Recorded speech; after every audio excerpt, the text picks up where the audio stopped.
Hello and welcome to the Wait What podcast. Yeah, I'm back. Wrestling is back.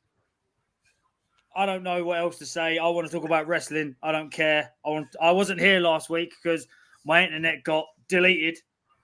See, it did. Tell me. Nice. Yeah, deleted. Yeah. Tell me. Yes, my wire got broken somehow. I luckily had the spare one from when I moved. Pluggy. Voila. Didn't need an engineer. Here we are. Good Did news. you manage to listen to the last week's episode? Yes and no. Yes and no. Did you like our concept? Me and Mitch had fun. I kind of didn't listen to it. I skimmed it, edited it, put it out. And then you asked me, did you do this? And I was like, no. So I went back, deleted it, re-edited it, and uploaded it again. Nice.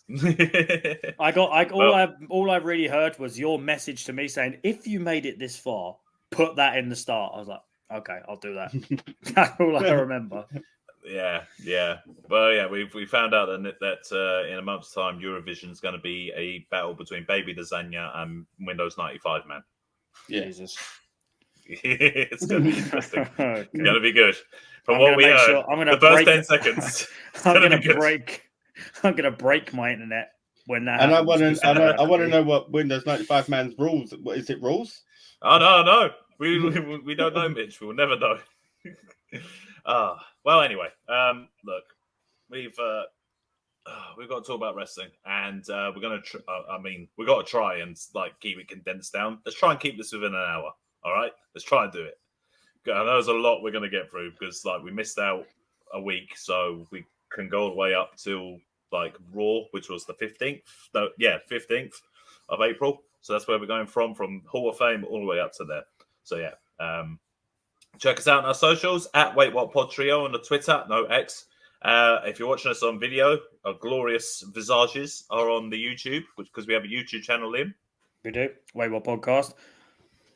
We're one video behind, and that's because I haven't edited the last one because I haven't had time. But all videos, all videos podcasts are there, and now because of the new format, it's full videos. It's like an hour. Like the last one that went up was an hour and a half long, but it was all about WrestleMania.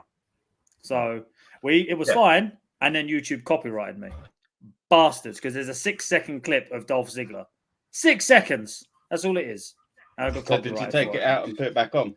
No, I left it on there. It's not copyright strike, but they can't see it. It's just copyright. We can't make any money off of it. Oh, that's all right. Yeah, exactly. So we got, as I say, all of our podcasts in the future will have video versions, so you got the option for audio or video. So check it out. Right, so we're going to start. After we left off everything that had happened when we talked about wrestling last time at WrestleMania, there was a SmackDown. Nothing of major note happened other than the Battle Royal winner, which was Bronson Reed. Yep. So yeah, he's the guy that they'll be looking to push, it seems. And then Bronson Reed. So straight after SmackDown was the Hall of Fame ceremony. So the fans that were at SmackDown were also the crowd for the Hall of Fame. They cleared out the ring and put seats around the ring. There was Triple H and Stephanie sat in the front rows. Stephanie was dressed in an old ECW kind of outfit. Mm-hmm. Charlotte Flair was there with Andrade, and Paul Heyman's kids were there with CM Punk. Paul Heyman was first, which was the right choice because he was the one that everyone wanted to see. So they put him out there first so that it wasn't at the end when, it was city o'clock in the morning. When The Rock was stroking his ego. We'll get there. So yeah, Paul Heyman cuts his promo, does his Hall of Fame speech, where he, in the process of accepting his award, proceeds to put the whole company over. Just puts Triple H over, puts everything he's ever done over. He puts everything over to the point where there was a Paul Levesque chant, which is Triple H's real name. Still weird. You saw Triple H laugh, and Sami Zayn patted him on the back, saying that's the first Paul Levesque chant in history, the first one. Yeah. Paul Heyman's speech was fantastic. I can't recreate it. I'll try, but I can't. You could never be able to do it justice. Never be able to do it justice. Jokes. It's in Philadelphia as well, so it's ECW mentioned a lot as well. So yeah, it was great. Go check that out. Bull Nakano was next. It was great to see her and Medusa. Everyone's very respectful of her. Then they did Muhammad Ali.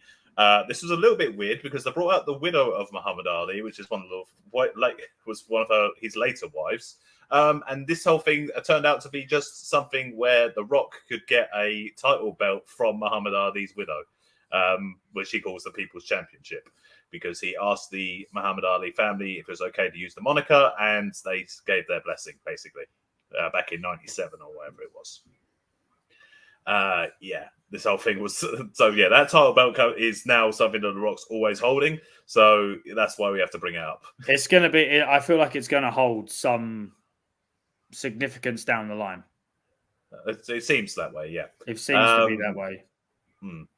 Next was the US Express. Again, everyone very respectful of Barry Windham and Mike Rotundo, and there was a nice little tribute to Bray Wyatt at the end.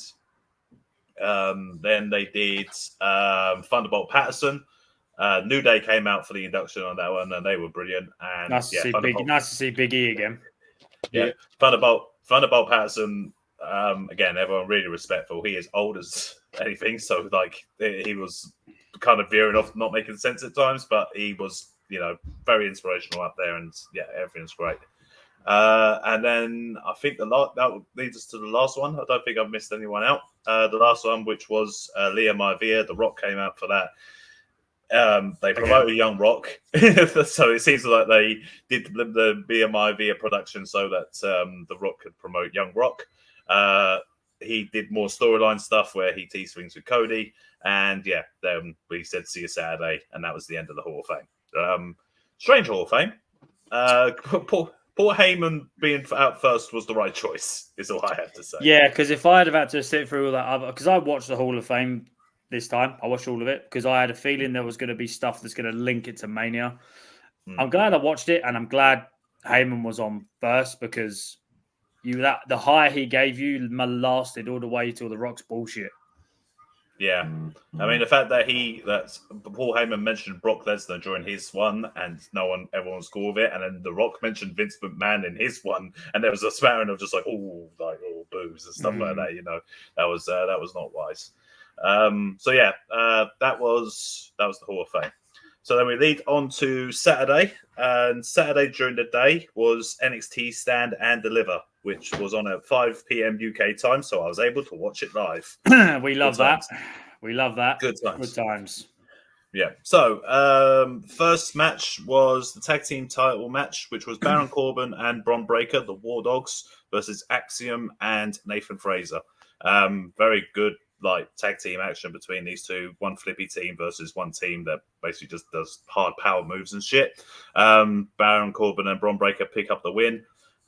In very dominant fashion. We're not going to get into NXT TV, so I'll just say now on NXT TV they did a rematch of this, and the War Dogs lost the titles because Bron Breakker's likely going to be going up.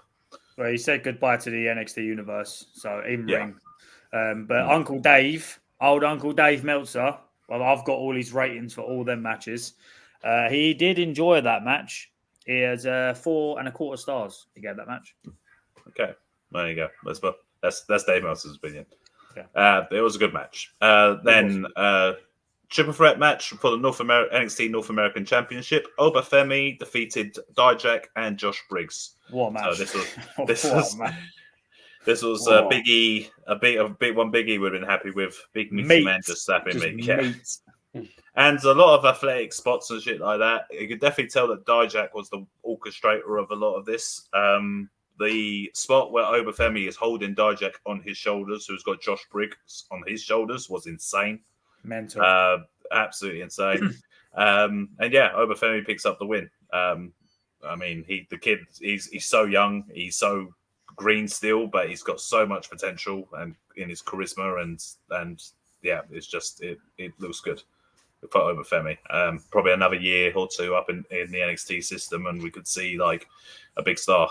Well, he's got his next feud set out for him.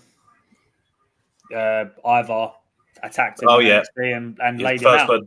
first person to lay him out. So I don't think he's going to drop the titles either, but I feel it's going to be a good match because both men are wham and they can move. So again, meat. Indeed. So the next match was a 6-woman tag match. Fallon Henley, Kalani Jordan, and Thea Hale, who's members of Chase University, defeated Izzy Dame, JC Jane, and Kiana James. It's nothing kind of like 6-woman tag match. Thea Hale was the main person that they were concentrating on because she's the one involved in the storyline with JC Jane. Thea Hale gets the win. Everyone's all happy for Chase University. And then the next NXT TV thing, we find out that the reason why Andre Chase had lost a lot of money for the Chase University was through a gambling thing. He put a bet on Thea Hale to win the NXT Championship at Great American Bash, which was ages ago. So this is long-term storytelling. That was when it was still Tiffy time. And it was. And he threw in the towel to save her rather than save the university. So that's pissed off Thea Hale. And that's the story of Chase University. She's so memeable. Everything she does is just a meme. Yeah, it's my first time seeing her work. She's crazy. Like, she's nuts. She did this thing. You know, The Rock does this thing. You know, when he's in his videos, he slaps his arm, doesn't he? There's a clip from this week's NXT where obviously The Rock's daughter is the GM. She gives them good. I've not actually seen the clip. I've only seen the GIF, but she gives them three good news. And Thea Hale starts losing her shit with that crazy eye stare and scream she does, and she just starts slapping her arm like that, like The Rock. So next was the singles match for the NXT Women's Championship. Roxanne Perez defeated Lyra Vicaria. Roxanne Perez had a year-long storyline built up on this. Basically, she lost the title when she passed out in the ring when she was a babyface. Then it's the last year's Stand and Deliver. She was part of a 6-woman ladder match for the title, which she didn't win. She had she turned heel in the meantime. She had a chance at facing winning the championship, but someone cashed in their briefcase at the same time, so it was a triple threat, so it wasn't a proper singles match.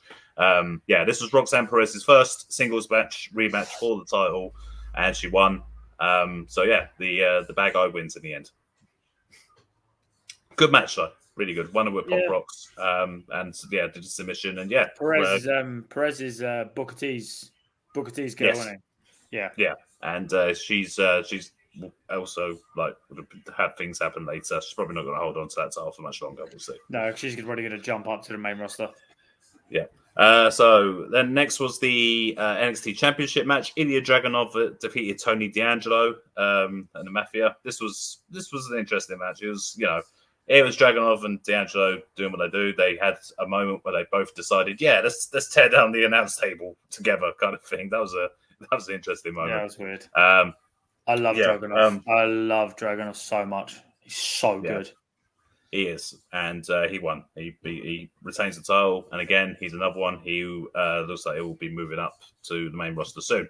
Mm-hmm. Last match was the main event, the one that everyone was caring about. Trick Williams defeating Carmelo Hayes. Carmelo Hayes had trade Trick in the lead up to this. Trick Williams is over huge for this "Whoop That Trick" chant. That trick.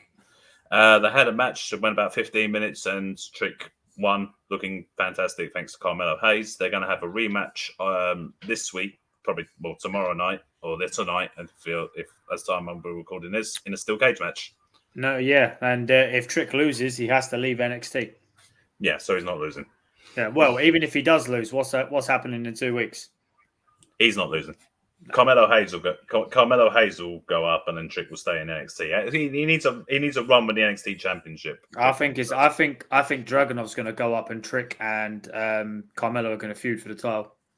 No, I can see Carmelo going up as well.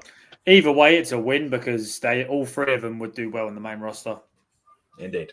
Trick reminds me of a bit of like a younger, bigger Booker T. I've said this to you before, but that's what he reminds me of. Yeah. Mm-hmm.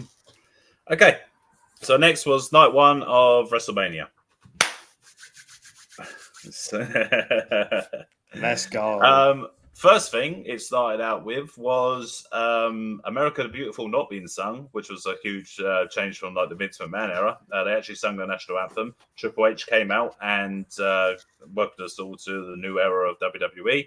And then the first match was Rhea Ripley versus Becky Lynch for the Women's World Championship. But Rhea wins after 17 minutes. And yeah, Becky Lynch, we later find out, had a strep throat and 100-degree fever during this match. And Rhea Ripley had a panic attack like 2 hours before this match. So the fact the match even went ahead and happened was a miracle in itself. But yeah, great match. Oh, it's what was your thoughts on it? Very good. That riptide into the turnbuckle to set up for the finish. Oof. Yeah. A lot of turnbuckle setups this Mania. A lot of turnbuckle setups. You know what I'm saying? But no, I mean, it's Rhea and Becky. Yeah, and like we've said before about how Becky isn't the smoothest worker. Like she isn't like, kind of like fluid. Great transitions, fluid. But what she does do very well is like all her offense looks believable. She sells very well. She's got obviously a ton of charisma and personality and fire between everything she does. Her punches look great. All of her strikes look great. So that was what makes you believe when you got a Rhea Ripley who is considerably a bit taller than her and stronger and everything like that. But it's believable because the way that Becky works, that she has a chance of beating Rhea Ripley. And, Rhea's selling as well. Rhea's selling is just it's great. It is. She also managed to sing herself to the ring. That was interesting. Yeah. Yes. Yep. And looking as only she can look. Oh, cool.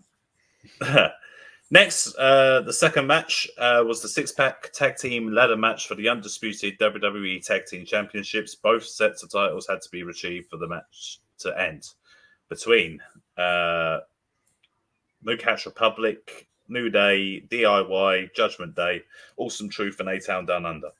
We'd just like to say that we were right. Yeah. We were right. Not 100% right in theory and Waller running away, but Waller getting put through a fucking ladder. Yeah. Oh, That's always a tough bump. Always looks like a tough bump, that one. Well, yeah, because we initially said whoever wins the first set of titles, probably a heels would probably just walk away and just go, no, we don't need that second set. But no, they did want the second set, but they got taken out with some scary bumps. A-Town Down Under won the first set of titles, and Awesome Truth won the second set of titles. Do you want to talk about some of the crazy bumps in this match? Tommaso Ciampa did a nuts one from the top of the ladder. He did a like a white noise on Tyler Bate, didn't he? Yeah. What was that? Looking like Triple H. Johnny Gargano came out looking like Michaels. Cosplaying like Shawn Michaels. Yeah. Oh, what was the other one? Was Xavier Woods doing that elbow from the top rope while someone was on the ladder, stretched across the ladder and the ropes. He literally just went side and armpit first into a fucking ladder. That looked like it hurt. Yeah. Damien Priest doing the stuff of heaven to R-Truth off the ladder. Yeah. JD McDonough getting launched off through them tables as well. Yeah. Yeah. Also, as well, who took the Devil Inside off of the ladder? Was it Truth or The Miz? Whoever took it, it looked like it hurt.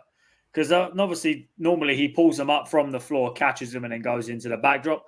They were already high. So when they came down with even more momentum. That looked like it hurt. Yeah. Was it the New Catch Republic done a double somersault off the ladders? Yeah. That was great. That was great. It was Tyler Bate and Pete Dunne. Yeah. Yeah. Yeah. I mean, all the teams obviously worked really hard on this and did a lot of dangerous things. But the Awesome Truth got the feel-good moment at the end. Truth gets his WrestleMania moment, costing Truth also got tagged in. Yes. Yeah. Truth he also did a pinfall too. Yeah, he also got a 3 count. Yeah. So yeah, and now they're champions. Next was are we gonna talk about the titles? When we get there. Okay, cool. When we get there. Cool. Next was the tag team match between Rey Mysterio, and we didn't cover this because it was on the SmackDown. Dragon Lee was supposed to be teaming with Rey, but they pulled him on SmackDown and added in Andrade. Probably for the best. They came out with the LWO, and they defeated Santos Escobar and Dirty Dominic Mysterio. I thought this is for storytelling. This is the whole purpose of this match. It's just for a story. This match was pretty crazy. I mean, Andrade jumping off the turnbuckle with Rey Mysterio on his shoulders. Andrade hit the floor face first. Yeah, he took a face full of floor. It was crazy. He's fucking nuts, man. I'll tell you what, Tony Khan is for various reasons is kicking himself. Various reasons at this moment, but that is one of them. To have gone back, Andrade is so smooth. Yeah. And when he done that, to borrow a phrase from Michael Cole, he's patented boot fake with the elbow. When he hit that on Dom, I thought he killed him. He is so fluid. I thought Dom was dead. Yeah, when he hits that running knees thing in the turnbuckle, it looks so dangerous, and yet he fucking hits it every time. So smooth. And the thing is, out of everyone who does that move, I would feel the safest him doing it because he's just so in control. But he's so good. So we kind of, I remember us kind of thinking that the heels were going to win this one, but that's not how it went. Dominic Mysterio is going to use a chair, but it gets taken off him by some masked luchadors on the outside. They run him into the post. Hired goons. They throw Santos Escobar back into the ring. He takes the pin. Probably the right choice to have Santos take the pin over Dominic. And that's 2 times now that Dominic Mysterio has faced dead at WrestleMania and lost. I wonder if that's something they're going to build on in the future. Mask versus hair. And then the 2 that unmasked themselves, and they are Jason Kelsey and Laura Johnson, something like that. It's something Johnson. Kelsey's a former Eagle, and I think that guy is a current Eagle. Yeah, he's a current Eagle. Yeah. And obviously, Jason Kelsey is famous for being memed everywhere from when he was supporting his brother in the Super Bowl. Well, when they won the Super Bowl, he had a Rey Mysterio mask on, didn't he? There you go. So I mean, it was good for the local crowd and for everyone, and obviously Jason Kelsey's very talked about. So it was decent. Apparently, they're also trained very hard and took that very seriously, like their little running kind of thing. And there's talk of them doing stuff in the future with WWE. So you never know. You can see more from the football. I mean, I can see because Kelsey's his character, man. He's funny. Kelsey working with R-Truth? Maybe. So, next was the singles match, Uso versus Uso. Jey Uso gets wrapped down to the ring by Lil Wayne. Apparently, Lil Wayne had a song that he was going to preview, but apparently it wasn't WrestleMania friendly. So they had to change it to the song that he started singing. But I will always stand on songs performed live at Mania are shit. Yeah, they just don't sound. They don't sound good. And this is the wrestler's theme song. Even then, I thought that Rhea Ripley's one. They have a habit of whoever the lead singer is, they don't sing. They just fuck around. They don't sing it. They also don't help by not having their mics turned up loud enough. Exactly, but I don't know. I like performances of the wrestlers' themes. Like when Bray Wyatt came out on WrestleMania 30 with his theme being played live, and Motorhead, obviously. It's all about the game and how you game it. It's all about the game, and if you can game it, it's not just not DX singing. Not the guy that sang the DX theme singing the national anthem. Just not that. That was terrible. So the reason why we're talking about anything else other than this match, this match sucked. This match was so. What they built up, like Uso versus Uso, they wanted a one-on-one. That's what they dreamt of. What you could have done with that match. I was dying for Rikishi. I was dying for Rikishi. I just wanted something. I was just dying for something where they just did something other than super kicks and slap punches and stuff. And Samoan drops and Uso splashes. Yeah. I mean, there was the moment where Jimmy tried to stuck his hand out to try and fake being sorry, which Jey for some reason fell for. I called it to you when we were watching it. As soon as he got him, I was like, he's going to push him away, he's going to super kick him, and he's going to splash him. What happens? He gets up into his feet, he pushes him away, super kick, splash. Yeah, and the finish was flat. Very flat. Because then what happens is after the 2 count, Jay gets up, hits a spear, does his splash, and wins. 1, 2, 3. Yeah.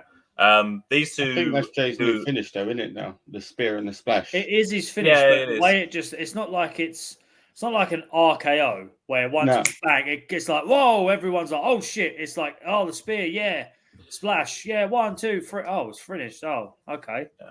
What these two would do later was better than their match that they had on night 1. Let me just put it like that.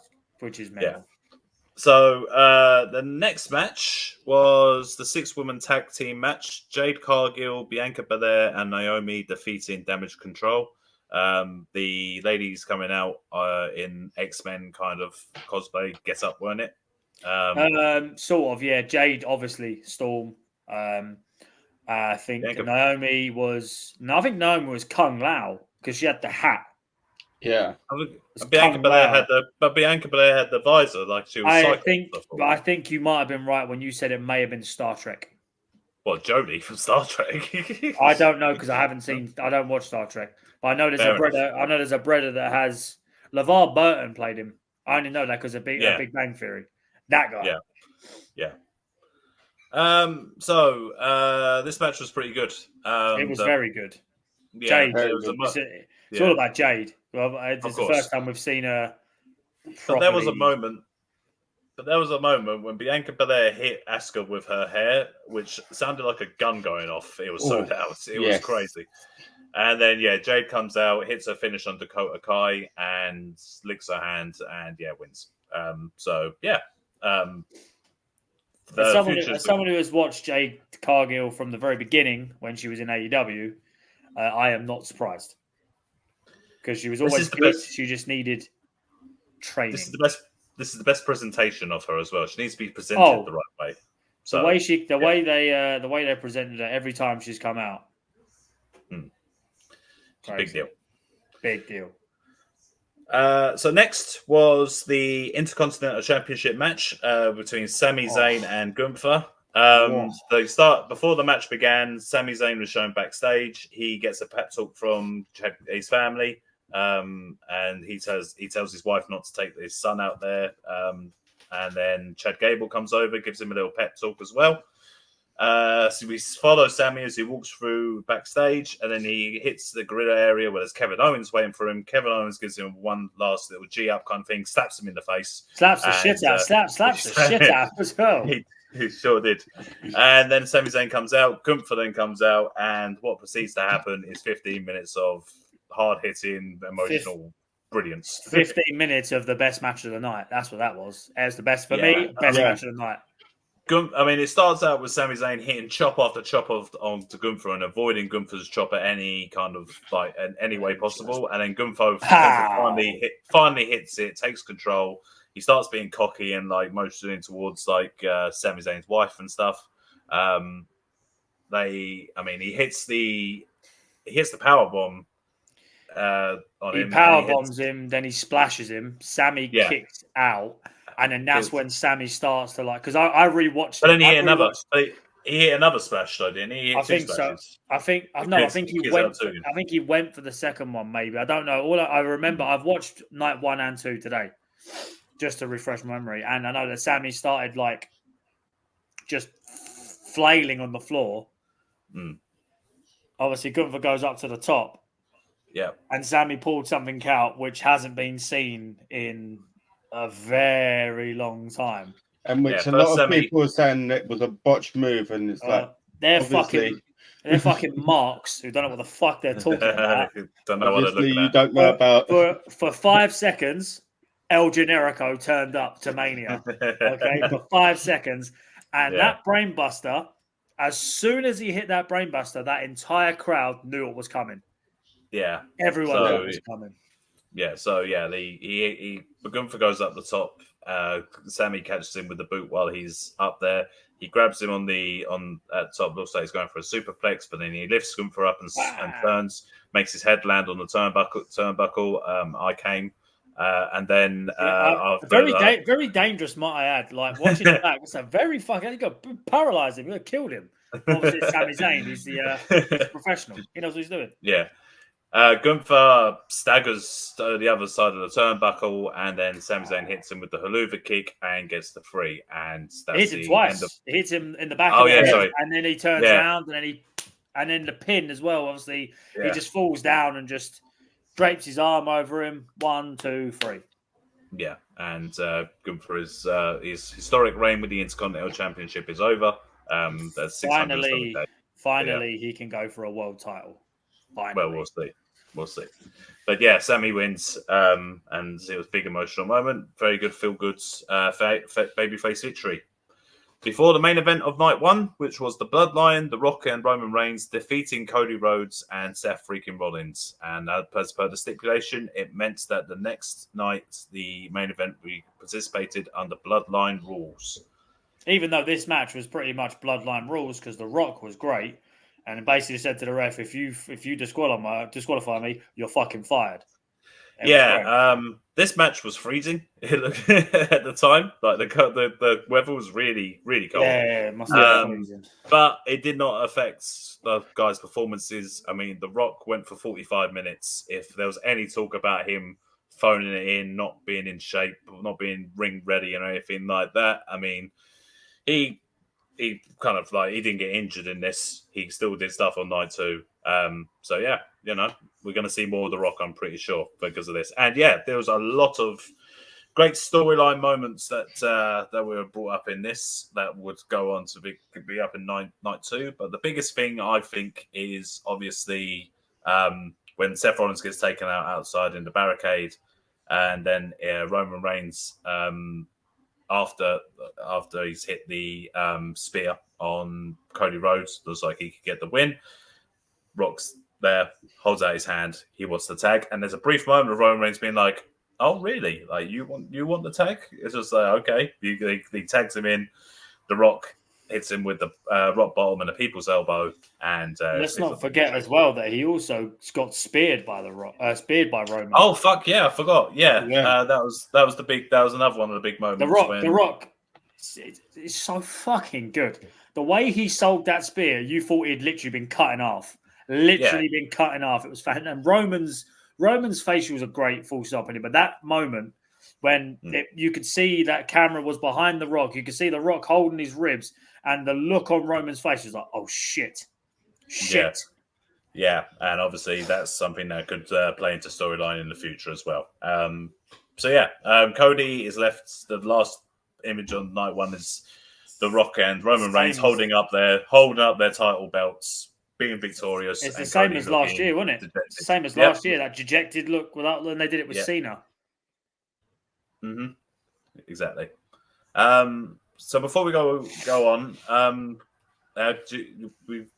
we've missed out on the match ratings. Do you want to go? I'll go. So, Rhea and Becky. Sam deliver?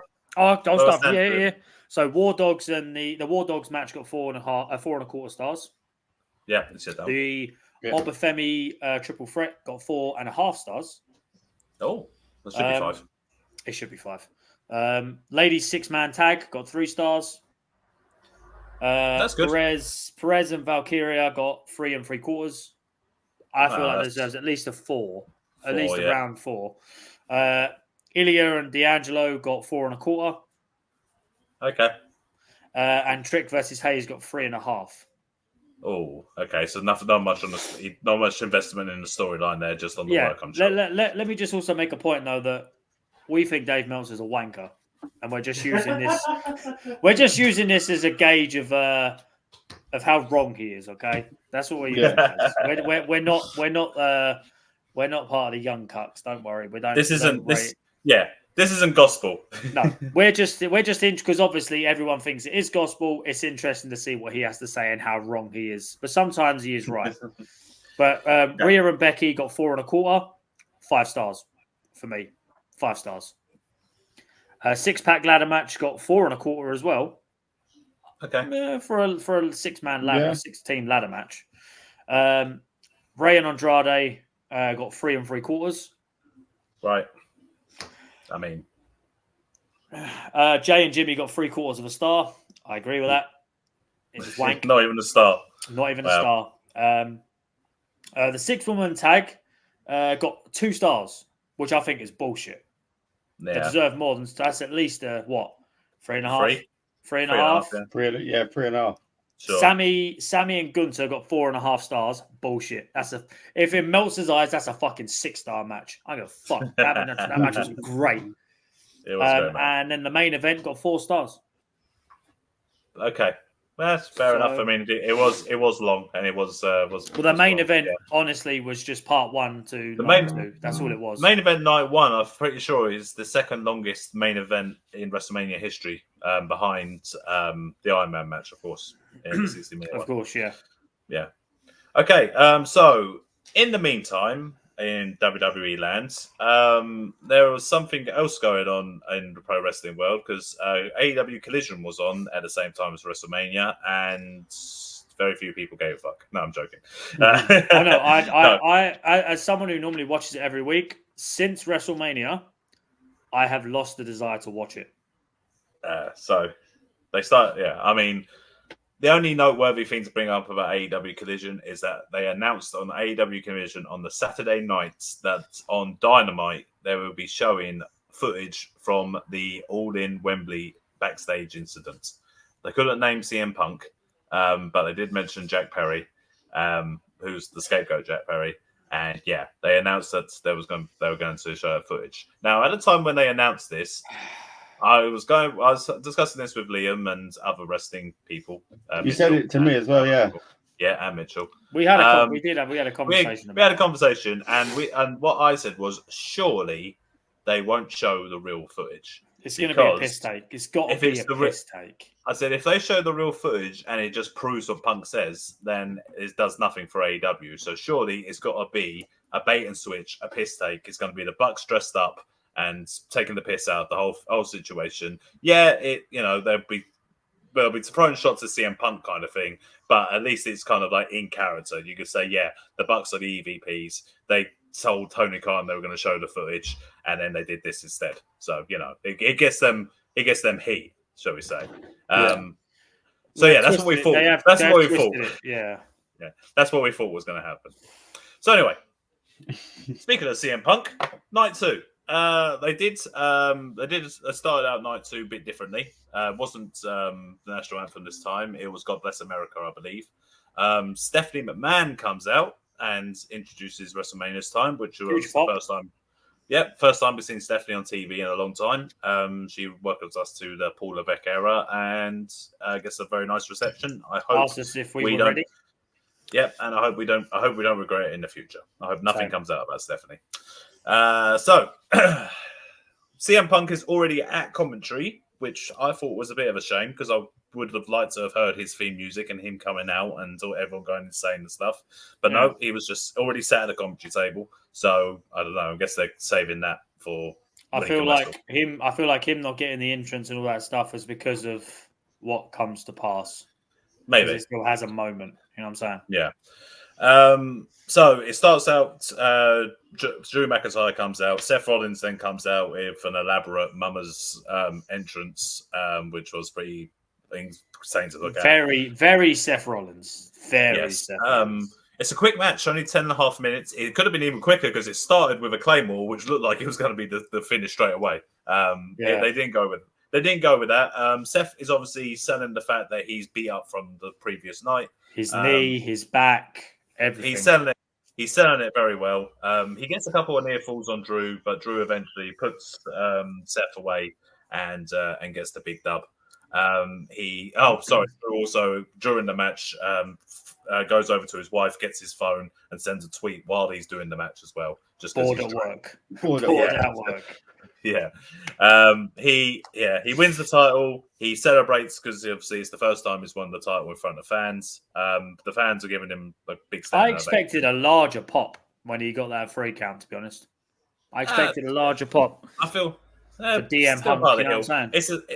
It's a stadium, so the sound kind of does go Yeah, up a little it's bit. true. But then, what I'm about to talk about later disproves that theory. So anyway, they start the storyline bit with CM Punk. CM Punk's obviously like not impressed with Drew, but Drew gets up on the table, starts branching the title in front of Punk, starts talking trash to Punk. You can hear the trash talk between them both, and then Drew stands up, and Punk just sweeps his legs from underneath him, takes off his cast that he's got for his tricep, and starts hitting Drew with it. And then at that moment, we hear the Damian Priest Judgment Day music. That pop was huge. Yep. That was a loud pop. Yep. Priest comes out, runs to ringside, hits Drew with the briefcase. He cashes in the briefcase, throws Drew inside, hits South of Heaven. South of Heaven, chokeslam. Hits South of Heaven on Drew in the middle of the ring. 1, 3, and Punk looks back, and at this kind of juncture, like Punk is just like, oh yeah, he didn't know that Priest was going to cash in. He was just attacking Drew because Drew was being a dick. So he can't be blamed for Drew losing his title in that respect. So yeah, there's Drew has lost the title after just winning it, thanks to CM Punk. It's a clever way of putting the title on Priest. It's a clever way of doing it. It's very clever. Yeah. Because McIntyre, especially with what are you going to jump to what happened on Raw, or are you going to do that after? when we get to after WrestleMania, I'll save what I was going to say then for that. All right, cool. So then Priest goes up to the ramp and he celebrates for the rest of Judgment Day, which was a pretty cool moment. They're all obviously. They're not going to be healed for much longer.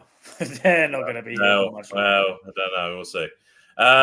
So next was the match that nobody cared about. It was the Pride. It was Bobby Lashley, Angelo Dawkins, and Montez Ford versus the Final Testament, Karrion Kross, and Akam and Razor.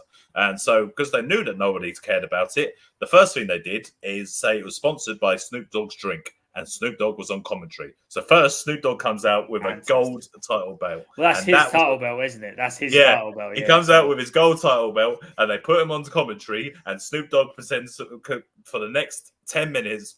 Just is gold. He's just so good. He is Snoop Dogg and Michael Cole are the pairing I didn't know I wanted. Apparently, they're just lifelong friends. They've always hung out and stuff. And that's crazy. The fact that Michael Cole, the same guy that used to get bullied by The Rock and Austin when he was just an interviewer, is hanging out with Snoop. The man was on trial for murder. Indeed. Yes, he was. It's crazy. Yes. And as I said, Snoop Dogg is just fantastic on commentary. They ask him, good. At one point, they ask him, like, is he his drink outside? He's just like, just like, Snoop Dogg's just been brilliant. So, yeah. And then the next thing they do... Snoop Dogg has his own language, so you decipher it how you want. It was the Philadelphia street fight. So to spice it up even more, they brought out Bubba Ray Dudley as the special guest referee. I'm fine with this. He'd be looking... You shouldn't have that shirt tucked in, though. Yeah, I said that. I said this. You should have tucked that shirt in. Should have tucked that shirt in, Bubba. He did look a bit dad. Old. Like. He's looking a bit old now. Old, yeah. I know he is, but it's like, Bubba, come on. Yeah. The match is what it is. I mean, it's not as good as the tag team match before. We forgot to mention on the Rey Mysterio Andrade one about how they did the rope spot thing with the guys from the LWO, where they launched the guy on the ropes. Yeah, that was cool. That was fucking cool. They did some cool stuff here in a way, in theory. Montez beating fucking who was it?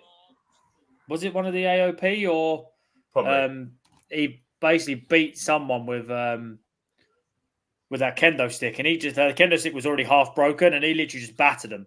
Just kept hitting him. Oh yeah, that was Karrion Kross because he just beat the piss out of him. They dive onto the Authors of Pain on the outside, and the Authors of Pain for the next 5 minutes just here to be incapacitated by this move because Karrion Kross confronts Bubba Ray Dudley. Bubba Ray Dudley gets out the glasses and then proceeds to help the baby faces to get a table.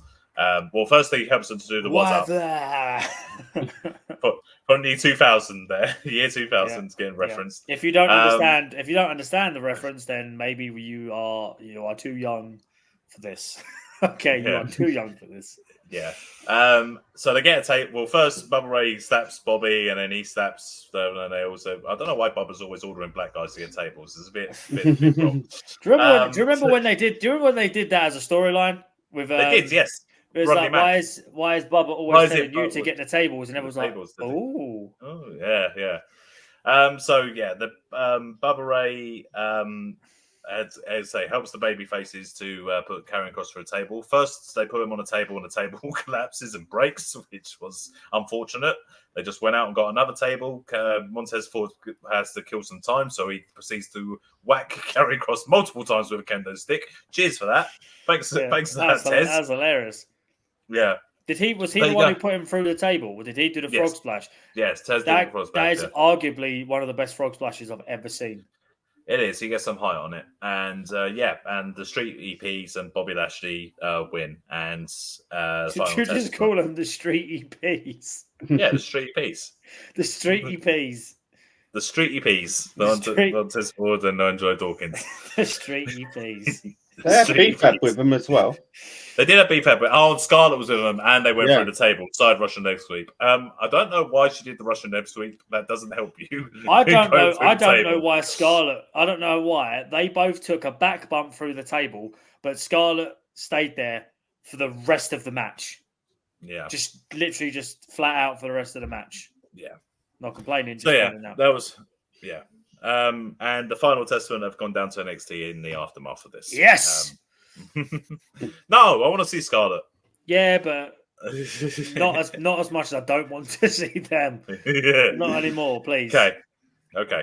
Next match was LA Knight versus AJ Styles. This was sponsored by Slim Jim.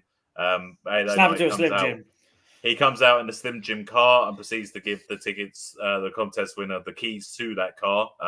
That's immediately getting sold on eBay if that was me. 100%.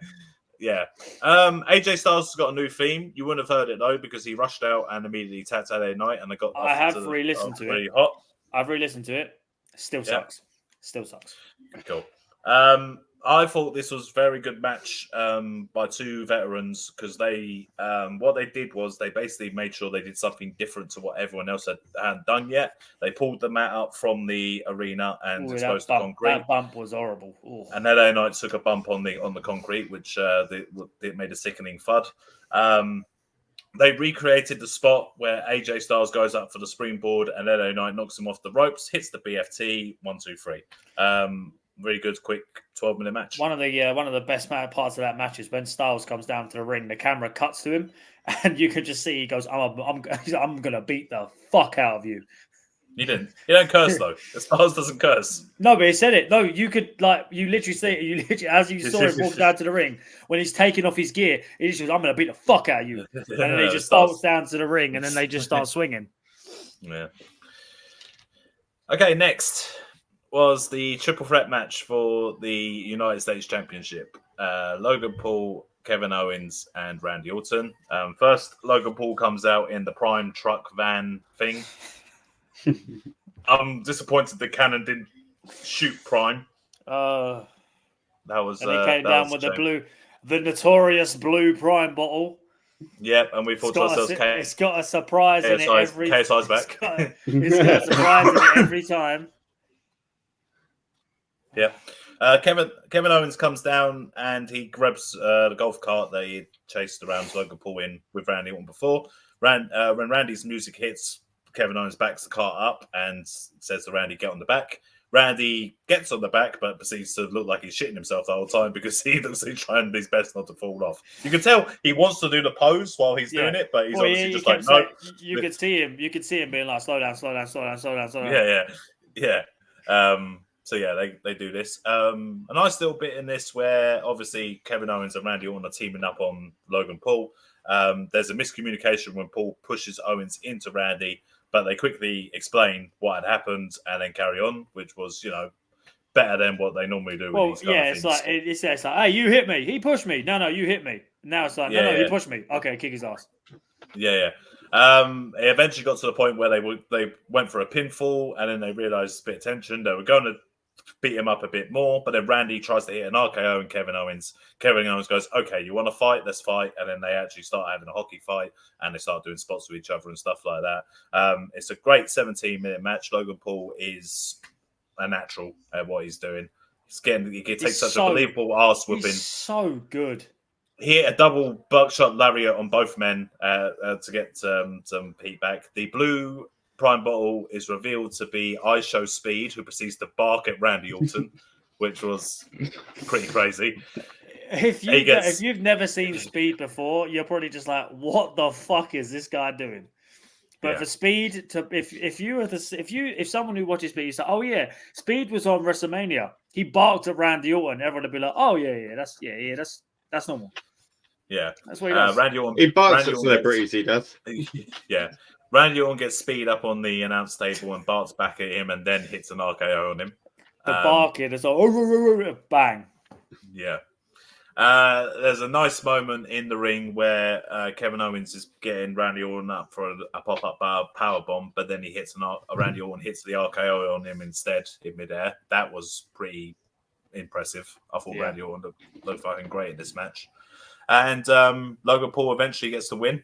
I can't remember how, though. I forgot.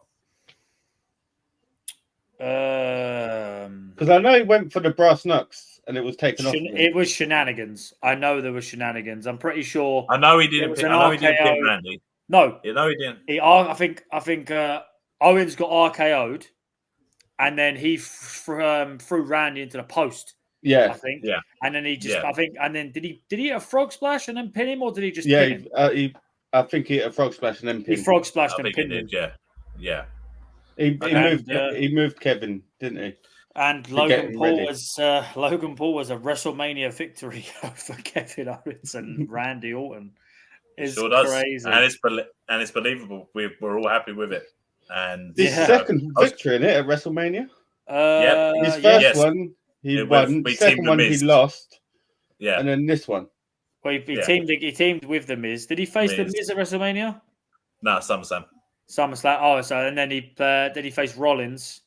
Yep, lost. Yeah, lost.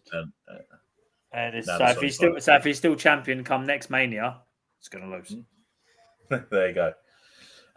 So then next in the semi-main event was the WWE Women's Championship match. Bayley defeating Io Sky. This is Bayley's first singles match at WrestleMania. And it was great. It's nuts. It was a great match. First WrestleMania singles. That's crazy. Match. It's crazy. Yeah, it was. And yeah, Io Sky is fantastic. And they put on a great match in this spot.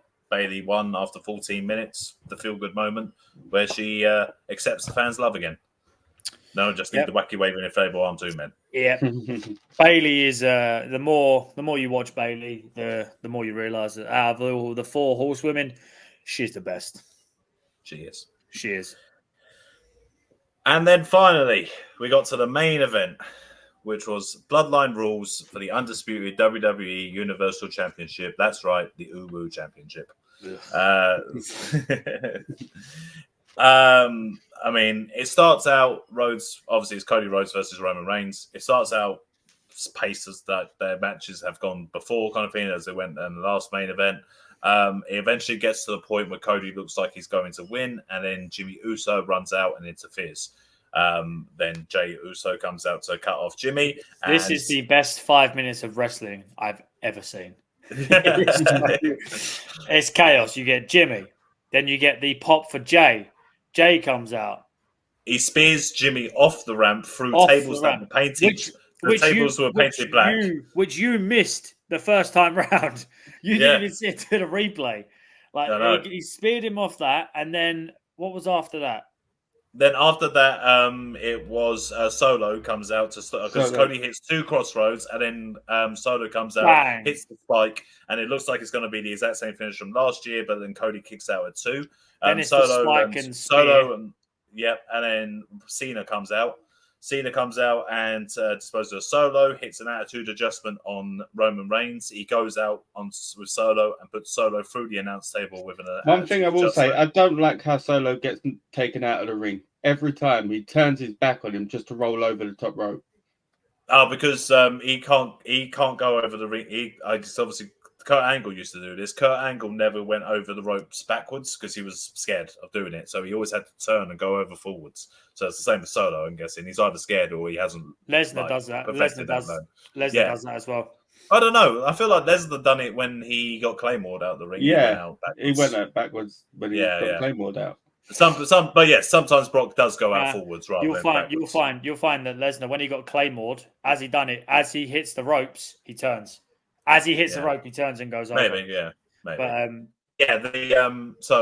Cena takes out Solo, and then The Rock comes out, and then we get something we never thought we'd see, which is The Rock and Cena staring each other down at WrestleMania. They go back, they go back and forth, but then Rock just hits Cena with a rock. Well, Cena gives him the old "you can't see me," swings for him, duck.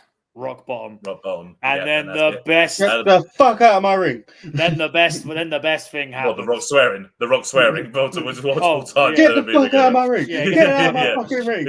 And then out of nowhere, literally nowhere. The Shield. Yeah. Well, is that before or after? Before. The Shield. Yeah. Then before. I forgot. I thought the Shield was after. But no, that threw me off. The Shield music hits.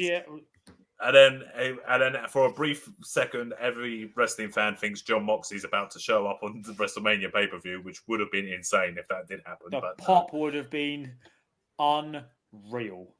Yeah. So The Rock's standing there looking around, wondering where the Shield's going to come from. Suddenly Seth Rollins pops out of nowhere with a chair, dressed in his old Shield get-up, blonde hair, and Roman Reigns sees it, immediately gets up and hits him with the Superman punch. I noticed that Rollins was obviously selling his knee. So he obviously couldn't get up quick enough, so he was still selling the fact he'd had his ass kicked. Yeah. And obviously, the idea is that Roman, had just been taken out with the AA kind of thing. But when he hears the Shield music and he sees Seth Rollins dressed in the Shield get up, a lot of people were saying about how Roman at that moment just went into complete rage kind of thing. He took out Seth Rollins before he had a chance to attack his family, who he loves more than anything. And at that moment, then suddenly, the gong hits. We all thought the glass was going to smash, but the glass didn't smash. If the glass would have smashed, I might have come again. I might have came twice. Well, I'm fine with. I'm fine with the bong. But if that glass would have smashed and I'd have seen a stunner, So the meme moment. You see The Rock standing there, and then suddenly Taker is behind him, dressed as Mark Calloway. He goozles him, gets him up for the chokeslam. It's the best thing The Rock and Undertaker have ever done together. I'm just going to say that because I don't think they've ever had a good match together. So I think that's the best thing they've ever done together. The lights go out again. Undertaker's disappeared, and The Rock has rolled out the ring. So we're left with Seth Rollins, who's helping himself up by the ropes. Roman Reigns has got a chair. Cody Rhodes is the other side. Roman Reigns has a chance to attack Cody Rhodes, but instead he could have blasted Cody with that chair as well, fucking finished him. Instead, he hits Rollins in the back with the chair in the same manner that Rollins hit him in the back. And Rollins literally goes down, hits the bottom rope like Roman did. 10 years. 10 years of build that was. Long 10 years. Storytelling. Crazy. Absolutely crazy. So Rollins goes down. He's completely fucked. If anything, at first when I said about this main event, I thought to myself, wow, they've really done Rollins dirty on this. But actually, what they've done is just told a fantastic story, which sets up Rollins for more stuff. Because now Rollins is the reason why this happens, where Reigns turns to face Cody, tries to hit him with a chair. Cody hits him. It's 3 crossroads, one after another. He even milks the last one just for a little bit, just so you think that something might happen, but it doesn't. Hits the crossroads, 1, 2, 3. The place explodes. The music starts hitting. The first whoa that happens when these music hits. Samantha Irvin's already choking up when she's announcing the winner, which is crazy. But the first whoa that hits, it's so loud. It is absolutely insane. There's video footage of people a mile away from the stadium. Hearing I saw that video footage. Absolutely insane. The fact as well, the beginning of all this, when Cody asked Rollins for his help, and Rollins said to Cody, "I will be your shield." And he literally takes a bullet for him. And then obviously Cody has Everyone gets in the ring. His wife, his mum, his father-in-law. All the baby faces come out. It's weird. Yeah, he presents the title to his mum, like he said he would. CM Punk comes out to congratulate him. It's the kind of Randy Orton's there, Kevin Owens is there, Sami Zayn is there, LA Knight is there, LA Knight is there, Cena's obviously still out there, Jay is out there. Yeah, Seth Rollins is helped into the ring because he's obviously all haggard and fucked up. Cody Rhodes Brody Lee Jr. was there. Yeah, Brody Lee Jr. Negative one was there. Yeah. Oh, Brandy was part of his entrance as well. She got a big pop on night 2, which was nice to see. There was some kid who looked like Hook. Cody gets on the mic. He says that he wants Bruce Pritchard out there and he wants Triple H out there, even though Triple H will hate him for telling him to do this. So they both come out and congratulate him as well. Cody goes around ringside. He gives Michael Cole a massive hug as well. Corey Graves shakes his hand. Pat shakes his hand. And the end of WrestleMania goes off with the commentators saying about how much they love professional wrestling. Yes.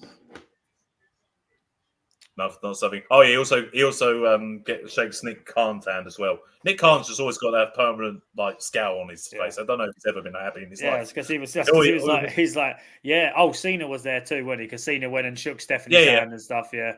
I love there's a moment where Cena and Punk are just chatting to each other, just like, "Oh, how you doing? Oh, yeah, doing good, man." There's a bit where Cena walks across the ring, but realizes that the camera's in. He's in camera shot, and you can see him. He sort of goes, and he taps on the camera. Did you see Cena jump? Yeah. When the pyros went off. Yeah. The second time. Yeah.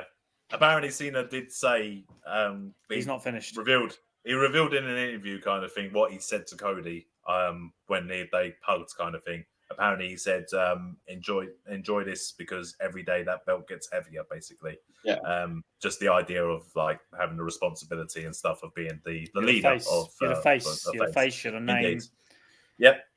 So and I've got a little theory that eventually Cody Rhodes is going to be facing every single one of those people in that ring for the title, including Cena, including Punk, including Brandy, including his own mother, including Brody Lee Jr. I couldn't help myself because when they were all in the ring, I couldn't help myself. I kept prompting Kevin Owens to turn on Cody and start attacking people. I couldn't help it. I was like, attack his mum. Stunner his wife. Exactly. So that was WrestleMania. One of the greatest WrestleManias I've seen. One of the greatest. Recency bias, obviously a lot of modern WrestleManias as well. I mean, when you talk about the greatest ones, it's probably for me. It's the second best WrestleMania. For me, the best one will always be 17. For me, but then 17 was only one night and was only eight matches. This is 2 nights and 16 matches over 2 nights. The greatest one is 17, and the second greatest one is night 2. Then the third greatest is night 1. Before we go on, Liam, you got the star ratings? I have. Night 2. Let's see what old Uncle fucking Dave had to say about this one. Because I'm pretty sure he wants it to go back to one night, doesn't he? And we're up to the hour mark. Fantastic. We're not going to. We've still got more. We've still got more to go. Right. So Drew and Seth, 3.5 stars. Yeah. I suppose it was only 10 minutes. Yeah. 6-man street fight, 1 3/4. A whole star rated more than Jay and Jimmy. Is that only because of Bubba Ray? Because he's on the podcast with him. It's probably because of Snoop Dogg. LA Knight and Styles got 3.5. Yeah, again, fair enough. Triple threat match got 4.25. Yep. Bailey and EO got 4.5, and I feel that should have been 5. And the main event got 4 3/4, which again I believe it should be 5. Should be 5. Yeah, so again, people are clipping that last 5 minutes of that WrestleMania main event, calling it the greatest 5 minutes of professional wrestling of all time. So, So anyway, we go on to Raw after Mania the next night. Obviously, these are notorious for being quite crazy with all shit going down. The main talking points that come out of it are obviously we kind of touched on a little bit. We saw NXT superstars on Raw because they're saying that there's going to be a draft at the end of the month. Ilya Dragunov and Roxanne Perez both appear on Raw. Also, we have Cody come out, obviously, for the big celebration of him winning the title. The Rock comes out to cut him off on the promo, congratulates Cody, says, though, that even though his story is finished, their story has just begun. They hold each other's titles for a little bit. It's weird. It was weird. It's so that they could get the picture of The Rock with the title for everything. I get it. It's, it's future storytelling and stuff like that. It's smart. And plus, Cody was just like, well, if you want to hold my title, I can hold yours, kind of thing. This is why I think there's going to be something, because it's the People's Championship, and I feel that Cody is the People's Champion. That's why I think it's going to hold a significance. Exactly. And also, he says he gives him something. The Rock, gives Cody something in the hand. And we don't see what it is. And The Rock says to him, don't break my heart again. And we have no idea what he means by that. That's going to be something. It's time for me to go, but I will be back in the future. He will. And when I'm back, I'm coming. Whether you got the champ, whether you got the title or not, I'm coming for you. N-word. So the Rock and Cody stuff is obviously going to continue in the future. We're going to find out what this MacGuffin is that he has in his pocket. People speculating what that is already. The question is how slowly do they go with this build? Are they going to do it like Saudi? Are they going to do it in SummerSlam? I'd do it in SummerSlam, but they're probably going to do it in Saudi purely because money. I think they're going to hold. I feel like they're going to hold off till WrestleMania. It feels like better give us some shit in between them. Because the way that they've told the story with Rollins and Reigns, and with The Rock and Reigns and Rock and Cody, everything, they obviously want to build up to eventually The Rock versus Roman Reigns, and that's going to be it for The Rock after that. But if The Rock's going to stick around and do some matches in the meantime, then the long-term storytelling kind of thing tells you that you could do Rock versus Cody at next year's WrestleMania and do Reigns versus Rollins at next year's WrestleMania. It would make sense if they did it in Saudi, the Rock versus Cody, because then they can save Mania for Rock versus Roman.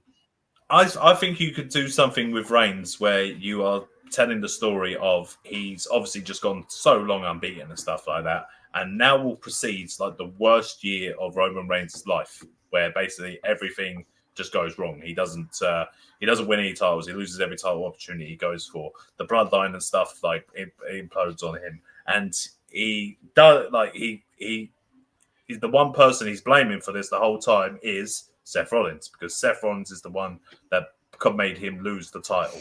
So then you build that story going into WrestleMania, where you have Rollins versus Reigns, where Reigns finally gets the win that he so badly needs to kind of bury all that in the past. And then in the following year's Mania, you could do the Roman Rock turn, where the Rock turns on Roman, kicks him out of the bloodline, and then you start building towards the Rock versus Roman match at the following WrestleMania. So, yeah, you could do something on that line. So if they want to go that slowly with it, as I say, they could say about kicking him out of the bloodline. Do we use that as a little transition into Friday Night SmackDown? No, because there's still shows in between. There's more of of Raw. Raw's main event was obviously to decide the number one contender for the champion. McIntyre is in control. He looks like he's going to win the match, and then suddenly something stops him from doing the Claymore kick. It's CM Punk holding onto his foot, and then when he goes to do the Claymore kick, Jey Uso spears him, hits the splash, and Jey Uso is now the number one contender for the Damian Priest's title. That's what I was going to say about it earlier. Was so now obviously the clever way of them getting the title on Priest, and then Punk costing McIntyre that. It gets him away from challenging for the title, because all he's got now is eyes for Punk. Indeed. And Punk now looks a bit more like a dick, because there was no reason for him to cost McIntyre the second time. He even goes to him 2 times. That's just malicious intent, that is. Exactly. So is that a heel thing, or is McIntyre being such a dick that that's deserved? Or is it a Punk? Is it a heel thing, or is it a Punk thing? Exactly. So, There is something I want to mention about Jay, but I wait until Jay's not on SmackDown, that's all right. No, but it's Jay and Jimmy I want to mention about. All right, cool. So yeah, after everything that happened on Raw, I mean, I say they mentioned the draft was going to happen, and the following 2 weeks, and the NXT people were coming in. They teased that the following week's Raw was going to have Sami Zayn versus Chad Gable because of Gable's promise that Sami Zayn has kept, that if Zayn won the championship, then he would he'd get the first shot at it. And Zayn's first shot would be at his hometown in Montreal, Quebec, Canada. So we'll get to that. So then we go on to what we mentioned earlier, AEW Dynamite. So AEW Dynamite was shit. It was really bad. Yes, it was. I came back just at the right time. Yes, Dynamite was shit. Yeah. Because they announced on Collision that they were showing this footage, CM Punk simultaneously became the hottest angle on AEW and on WWE TV. So well done for that AEW. The biggest star on AEW is not a current member of AEW. Crazy. Yeah.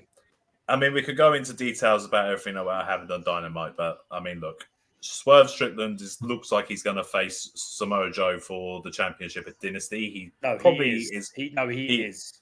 He is, yes.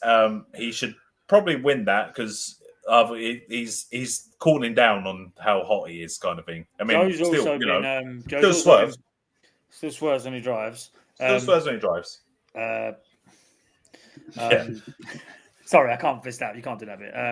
But Joe's been punking him out a few times over the last couple of weeks, so which makes me to believe that maybe he's going to win. Yeah, surely got to win. And then let's talk about this because this happened after the CM Punk thing. The Will Ospreay comments on Triple H. So Triple H, during the whole press conferences and stuff, like all the media stuff going, it was asked about signing free agents into the WWE. And what Triple H's comments were that he doesn't want, he's offering a lot of like opportunity and like money to people, but so a lot of them don't want to just want to take money and work less time and, just do that. And he goes, they're not dedicated to the grind, is basically the phrase of it, kind of thing. And he goes, and honestly, if you're not dedicated to the grind, then good, I don't want anything to do with you. I'm glad that you're not going to be part of the WWE. It's the way Triple H worded it, that if you're not looking to make it to the bottom, start from the bottom of WWE and make your way up to the top, then he isn't interested in working with you. So he didn't outrightly say Will Ospreay. He didn't name anyone when he said that. He was asked about free agents. And obviously, Will Ospreay is kind of either taking this to mean he was talking about him because he was negotiating with WWE, we assume, because before he went to AEW, or that they had some kind of conversation about this where, he didn't want to go. He didn't want to go WWE to start from the bottom. He didn't want to go dedicate himself to the grind. Look.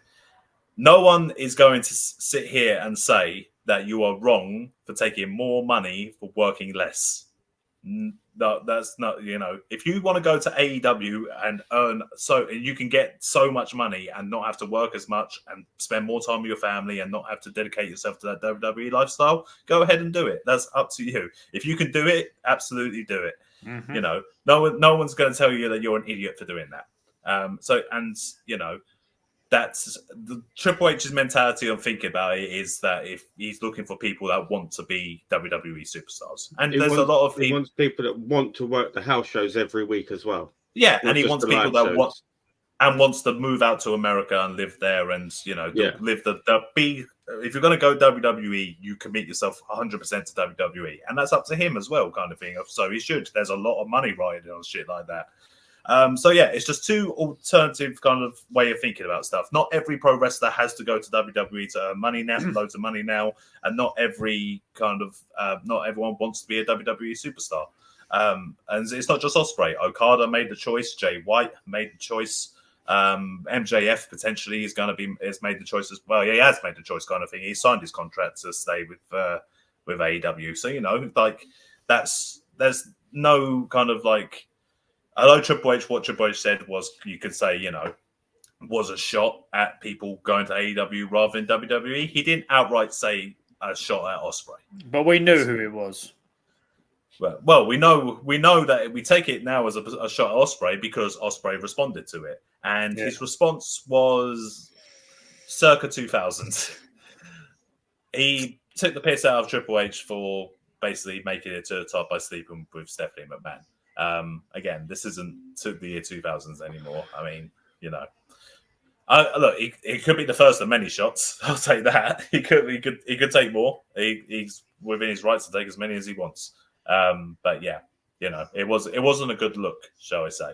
It kind of brought the attention to the fact that he thought that comment by Triple H was about him, and now that we all know that it affected him. Well, Renee Paquette's reaction to his comments alone was enough because she was just like, "What the fuck is going on here?"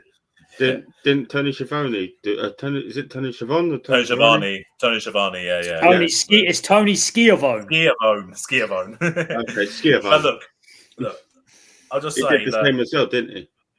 The thing is that it makes sense for Ospreay to throw a shot because at the end of the day, if AEW was to shut its doors tomorrow and Shad Khan was to say, "I'm not giving you any more money to do anything with this anymore," Tony Khan, Will Ospreay would just go back to New Japan Wrestling and be completely content. He will happily live the rest of his days being the best independent worker on the world, not go to WWE because he can just go home and travel as much as he wants, and he won't give a fuck. And that's not the same for everyone. Okada is the same. Okada can go back to New Japan if he doesn't work out. Okada is God in Japan. He's God. Yeah. He hasn't got to go back to WWE. There's a lot of people in AEW that would be fucked if AEW was to shut its doors. But those two in particular aren't two of them. Yeah. Yeah. Okay, right. Now let's go on to the Punk stuff. So, they decided to show this footage for whatever reason. They had to make a reason to show it, so they decided to put it into the Bucks FTR storyline that they're building for their tag title match at Dynasty. So the Bucks introduced this footage by basically saying that the last time that they faced FTR was at Wembley, and because of this incident, it kind of distracted them from praying. I think that was the word they said. It distracted them from praying. Yes. Yeah, a nice little dig at themselves. I appreciate it, but yeah, they were saying about it distracted them, and they weren't able to concentrate. FTR got the win, and yeah, they said it was almost like it was orchestrated by FTR to happen in order to distract them. They showed the footage. Ariel Helwani, who did the interview with CM Punk before WrestleMania, did the best tweet where he got up CM Punk's footage from his show with the footage from AEW and just synced it at the same time to show that everything that Punk said in that interview was exactly what happens. Indeed. The thing is that is just... I still don't know how Tony Khan feared for his life. Well, that was so late. That wasn't for that footage. Apparently, that was for like the confrontation of Punk afterwards when he's walking towards Tony Khan afterwards when he's going to call him a clown. Because when they pull him away, I'm assuming that's when he goes. When he's walking away from camera, he's going towards Tony Khan. Tony Khan, yeah. Tony Khan is off camera that way kind of thing, where Punk is walking towards after the skirmish and everything. The only way this was going to work for AEW is if the footage showed CM Punk going, no, don't hit me, Jake, I'll wet myself. No. That's the only way it would work. This is where Nick and Matt Jackson should have dressed up like Jack Perry, should have dressed up like Punk, and just fucking hammed it up. Like proper, and even got Brandon Cutler to film it. Proper ham it up. It would have been better. It would have been better than what they actually done. I mean, I also feel like this is the way Jack Perry comes back into AEW because Matt Jackson had a Scapegoat t-shirt on.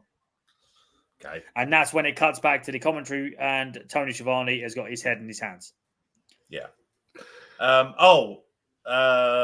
There's nothing really else to mention from Dynamite other than they did a Ring of Honor event where Mark Briscoe beat Eddie Kingston for the Ring of Honor World Championship and dedicated it to his dead brother. But no one really saw it and no one knew about it. No one saw it and no one knew about it because they contributed no time to promoting it. If they had promoted that on Dynamite for weeks beforehand, and people would have watched it. People would have watched it. People would have watched it. I don't understand. Like things they're there, just, and all they're doing at the moment is House of Black going after Kingston, going after Briscoe, going after Edge. Best friends broke up and Orange Cassidy got turned on by Trent. Your favorite? That was wrestler. great watching him getting kneed in the face. That was great. Your favorite? They're building out towards that Orange Cassidy World Championship run. It's happening. It's going to happen. He's going to beat Ospreay. Shut the fuck up. Fuck off. That happens. I'll tell you now. If that happens, I'm never watching wrestling again. Oh, Adam Copeland did a Cope Open. Copen. It should be called a Copen. It's not Cope Open. Copen. A Copenhagen. He did a Copen with Penta, where Penta beat him up for most of it, and Edge did a couple of lucha moves.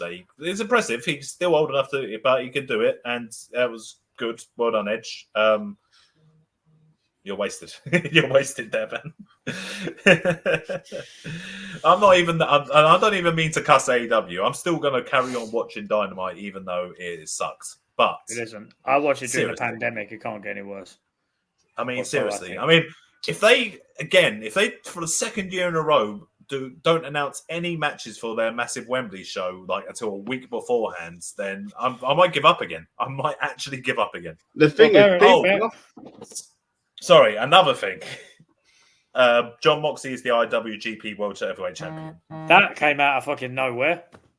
The first person in the world to hold the AEW, the WWE, and the IWGP Heavyweight title. He's called he called it the Global Grand Slam. Moxley's called it. Good for him. Okay. Of course, he was bleeding after the match. Of course. Yeah. I don't know. I don't. How else does he end the match now? He's not bleeding. He's not had a match. He's not trying. He's not bleeding. He's trying. Well, you saying about Wembley? I hope they announce them because again, I have tickets. So yeah. Okay, so let's move on to SmackDown. SmackDown was a great show. I watched it the morning after. Some of the big moments that happened during that show. Bron Breakker comes out and he has a match with Cameron Grimes to show that he's going to be part of the draft. They announce the Bloodline come out with Paul Heyman, Solo, and Jimmy Uso. Paul Heyman says they have no excuse for losing. But then Solo says wins and losses matter and change is going to happen. I love Paul. Paul immediately starts from then on just isn't sure. He's worried that it's going to happen. Solo hugs his brother, tells him he loves him, turns away, and then suddenly Jimmy is attacked by a hooded figure who turns out to be Tama Tonga. Hardgoon Tama Tonga, son of a Haku, as they even brought out, which is true. He is a hard man. A frightening man. Yes. They proceed to spike. Solo proceeds to spike him. Jimmy many times. Over and over again. Yeah. They put the Pillmanizer's heads in the chair, and then he hips attacks him to put Jimmy out. They pose in the ring. Paul Heyman grabs his phone and says, "Call Roman Reigns." Solo hits the phone out of his hand, stamps on the phone. Must have hurt his foot because he don't wear shoes. No, I think he was wearing shoes for that. He was wearing shoes for that, I'm pretty sure.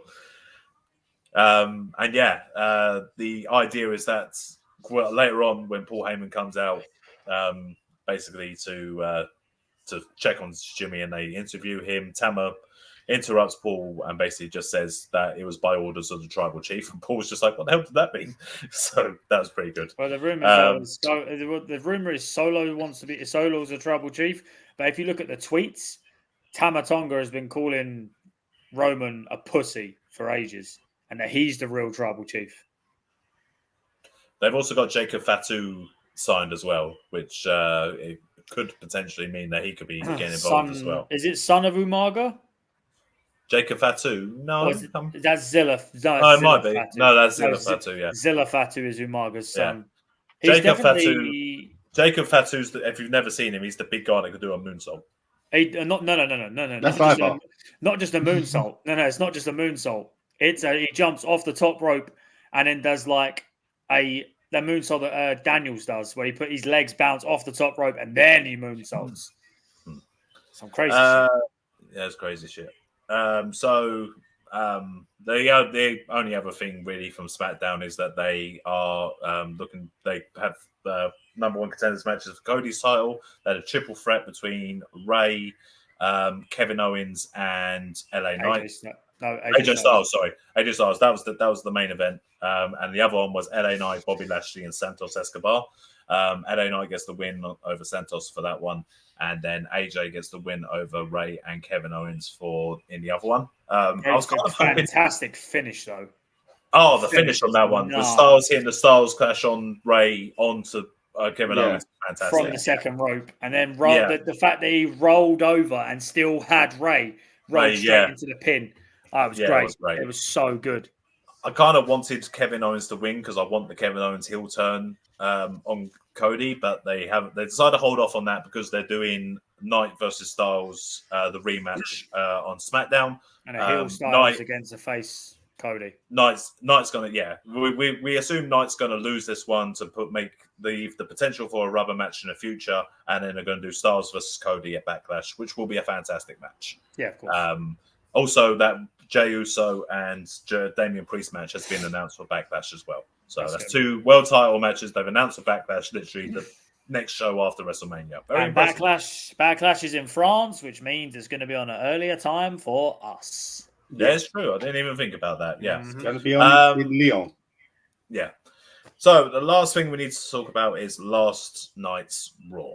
So on last night's Raw, it happens in Montreal, Quebec, Canada. The crowd is fucking hot. Ridiculously hot. Speaking of ridiculously hot, Rhea Ripley comes out and opens the show. We didn't mention last week on Raw, Rhea Ripley got attacked by Liv Morgan backstage on Liv Morgan's Revenge Tour. They're saying that's how Rhea Ripley got injured. I don't think that's how she got injured. I imagine she got injured in the WrestleMania match, right? Probably, yeah. Rhea Ripley is injured and is going to be out for a couple of months. That sucks because she's had a nice long reign. And she's had to vacate the title, which is nuts. Someone puts the stats up. She had like 380 days run, and then she had to vacate. But John Cena had the same thing happen to him. He had a 380-day run and then had to vacate because of an injury. That makes sense. Yeah. So the body can only hold out for so long. Yeah, 380 days. Unfortunately, so Rhea vacates the title. Liv Morgan comes out. They don't confront each other. Rhea goes backstage. She gets hugged with the Judgment Day and stuff like that. There's a great moment where she's like, look after Dominic, kind of thinking Dominic goes, love you, mommy. And she just goes, yeah, I know. she said Ti Amo. Yeah, she said Ti Amo. Yeah, she said Ti Amo. Okay. I like her either way. I like my one. Either way works. Yeah. Don't let the truth get away with a good story. Speaking of the truth. Yep. Next, well, I think they had a match at some point in between there, but we won't. If it matters, we'll mention it. Miz and Truth come out because Triple H and Adam Pearce have to present them new title belts, the World Tag Team titles. I'm guessing on SmackDown this week, Theory and Grayson Waller will get the WWE Tag Team titles, and they will look fairly similar, I imagine. I feel like they'll look like the women's title, where it'll be the W. Okay. I've seen a rabbit get pulled out of a hat. I've seen a bird get pulled out of a hat. Just because of the way the World Tag titles look like the World Heavyweight title. Yeah, and Truth mistakes Triple H for Tommaso Ciampa, which obviously is gold. Yeah. They then do a number one contenders match for those tag titles for the following week, which was won by DIY. So we'll see DIY versus DX next week. I mean DX. Regeneration. Also, Cody comes out, cuts a quick promo, just to get the pop. For the woe. For the woe. And the yeet. And the yeet. Drew McIntyre didn't show up, but he did kick a TV. So they kept that storyline ticking over. What else was there? There was So the women's match didn't really matter. Indy Hartwell was pretty much turned heel now as well. Yeah, it doesn't matter. The Jey Uso comes out because of Cody. Cody says we'll yeet again. Jey has a match with Finn Balor that he wins, and then they have a fantastic camera shot following Jey because he gets attacked by the Judgment Day, but he manages to escape. Goes through the crowd. Can we just mention though before that, the Judgment Day attack him after he wins the match, but Damian Priest's like, "What the fuck are you doing? Why are you doing this?" Yeah. Well, they are teasing like the Damian Priest kind of babyface turn. Yeah. They had a tag match just before that as well because Andrade Andrade faced Dominic Mysterio. Sorry, Dominic Mysterio hit Andrade with a fucking Canadian Destroyer on the apron. Yeah, he did. Yes, it did look good. And next week they're going to have a tag match with Andrade and Ricochet versus JD and Dominic Mysterio. That's good. So yeah, they did as I said, Jey was going through the crowds. The camera follows him all the way to the back of the arena, outside the arena, and there he sees Sami Zayn stand there looking up at the sign. Yep, and Jey was just like, "What are you looking at, Oos?" Sami Zayn tells him that this is the arena he came to as a child to watch wrestling, and now he gets to go be back there as champion. The camera follows now Zayn going into the arena through the fans. And yeah, he gets a huge ovation in Quebec, like absolutely massive. Did you see that fan that Jey pushed out the way just to get out? Yes. They show Gable backstage because Gable has been training with the Creeds. That's a little tease right there, kind of thing about a possible heel group that they might be putting together. Gable is confronted by Bronson Reed, who tells him that whoever wins out of them two, he's going to get the next shot. Gable goes out. He attacks Zayn pretty ferociously. He's like really working on his ankle and his knee and everything that's on that leg area. He's put him in the ankle lock multiple times. Sami Zayn just selling his leg like death. At one point, he can't like hit a move because of his ankle. And yeah, it gets to the point where Sami Zayn guts it out, grits out a victory, manages to hit the haluva kick on and get the last gasp win. Obviously, Gable has got the kind of like bone of contention that Sami Zayn gave him his title match in Montreal, Quebec, Canada. How is that fair? That's one of the things, and that's why at the end of the match we saw Gable turn heel, attack Sami Zayn in front of his family, and put him through the ropes of the turnbuckle in an ankle lock as the show went off the air. Like we said was going to happen. We knew Gable was going to turn heel. We know what we're talking about, okay? We just know what we're talking about. The thing is that I feel like in the old regime, Vince McMahon era, this would have happened a lot slower. It would have been a couple of weeks in that we just saw Gable finally turn heel. It's nice that we're getting it quick. Like, he's already turned heel. Now the character can start. Like when Batista turned heel on Ray. They just snapped decision when he just beat the piss out of him after the match. Yeah. And, now, as I said, Gable is now heel. We've got a little tease that he could have the Creeds with him who had a good showing in the tag team match. The Creeds have Otis and the Creed bro and Gable and even Tozawa. A heel Tozawa would be hilarious. He's got a neck injury at the moment. I feel like he'll keep Otis, and maybe Otis will turn back to being serious because he'll be like his heavy kind of thing, Yeah. But then again, those Creeds are pretty heavy as well, so they don't know. Yeah. But yeah, that is all the wrestling, and it didn't keep it to an hour and a half. Damn. Still. I mean, we've got what 6-7 shows done in an hour and a half. Yeah, and we didn't even talk that much about AEW and shit. That's because they suck at the minute, so they do. And if you want to say that we're WWE marks and everything like that, yeah, when they're good, we are. I'm afraid. Yeah. When AEW is good, we'll mark out for them as well. Exactly. But it's not going to happen. It's not happening at the moment. We'll have a conversation after Dynasty. We'll see what happens. Well, I don't know. Are we doing another wrestling episode that soon? I was going to say we're going to have another conversation after a win. we'll have a conversation about it. We will. Yes, we'll of course. Yeah. About it. Yeah, but I feel like another wrestling episode probably will be a win. That'll be the next time. Yes, and you'll get the perspective of someone who was actually in the crowd. And we'd have had SummerSlam. Are we doing Rev Pro again this year? If we can, I'd love to. I'd love to do their big show before Wembley, if I'm honest. But yeah, same. Copper box. Yep. Yes. Yeah. See 5-star Luke Jacobs. Gabe Kidd. Yeah. Love Ospreay that guy. might turn up. Love that guy. Love Gabe Kidd. Love that guy. It's great. Yeah. Oh, wrap us up. Well, there we go. There's a lot of wrestling. That's what happens when I turn up. Just chat shit about wrestling. Love it. Can you imagine if we had to do another episode after this? Yeah, let's up the new regime. It's a new era. It's a new era for professional wrestling, and it's a new era for us. Yes, yes, it is.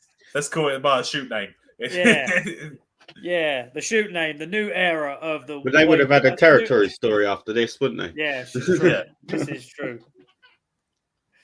If you want to find all the old episodes, they are available on all podcasting platforms. Use our government name, Wait What, a Trio of Nonsense. You'll be able to find the whole backlog. You can find all the old episodes on YouTube at Wait What Podcast. And then Twitter and Instagram is at WaitWhatPodTrio, and TikTok is at the Wait What Podcast. Yes. Thanks a lot, guys. Keep on trucking. So I'm in the garden, right? And I'm there with Taker. And he goozles me round the throat and he goes, drop kick. So I hit this sweet drop kick. He takes a bump.